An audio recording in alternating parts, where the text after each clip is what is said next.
જૂનાગઢના જોશીપરા વિસ્તારમાં દિન દહાડે થયેલી ઘરફોડ ચોરીનો ભેદ ક્રાઇમ બ્રાન્ચે ગણતરીનો કલાકમાં ઉકેલી લીધો છે। જયસુખભાઈ રૂપાપરા પરિવાર સાથે હવનમાં ગયેલા સમયે અજાણ્યા શખ્સોએ તેમના મકાનનું તાળું તોડી સોના ચાંદીના દાગીના અને રોકડ મળી કુલ રૂપિયા 8,29,750ની ચોરી કરી હતી।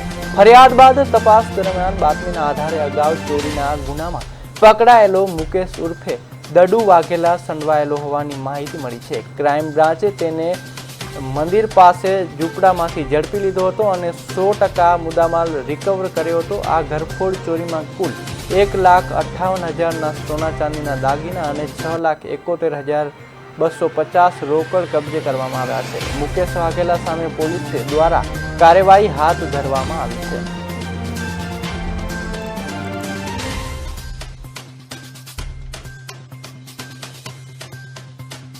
જોશીપરામાં રહેતા જયસુખભાઈ ડાયાભાઈ રૂપાપરા જે એમના પરિવાર સાથે વધાવી ગામે હવનમાં ગયેલ એ દરમિયાન દિવસ દરમિયાન એમના મકાનમાંથી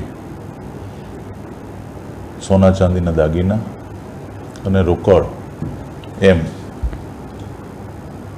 5,80,000 જેટલી રકમની કુલ ચોરી થયેલ।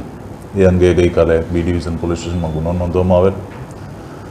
ફરિયાદીનું વિશેષ નિવેદન લેતા ફરિયાદીએ જણાવેલ કે એ સિવાય પણ બીજા રોકડ એમની ગયેલી છે, એ અંદાજે 2 લાખ જેવી હતી, એ પણ નોંધ્યું। અલગ અલગ ટીમો આ બનાવને ગુનાને ડિટેક્ટ કરવા માટે કામે લાગેલી।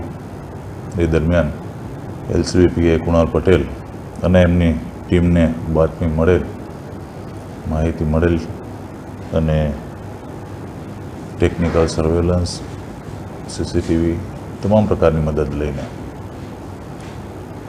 આ ગુનાનો ભેદ ઉકેલી નાખવામાં આવેલ છે। આ ગુનો આચરનાર જે છે મુકેશ ઉર્ફે દડુ ઉર્ફે ભરત દિનેશભાઈ વાઘેલા,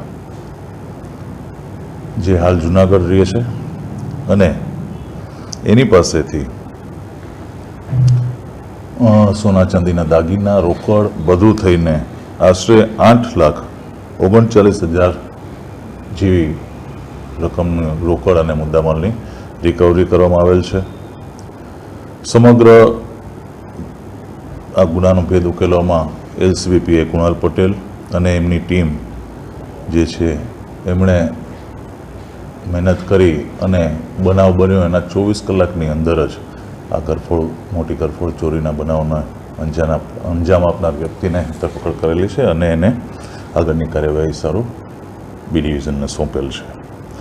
આ જે આરોપી છે એના ગુનાઓમાં તપાસ કરતા અત્યાર સુધીમાં એનો અલગ અલગ જગ્યાએ ગુનાહિત ઇતિહાસ જોતા એના વિરુદ્ધમાં 12 જેટલા ગુના દાખલ થયેલ છે જે ચોરીના છે, જેમાં જૂનાગઢ જિલ્લામાં અલગ અલગ પોલીસ સ્ટેશનોમાં 4 ગુના, એ જ રીતના ભાવનગર જિલ્લામાં 3 ગુના અને અમરેલી જિલ્લામાં પણ 5 ગુના દાખલ થયેલ છે।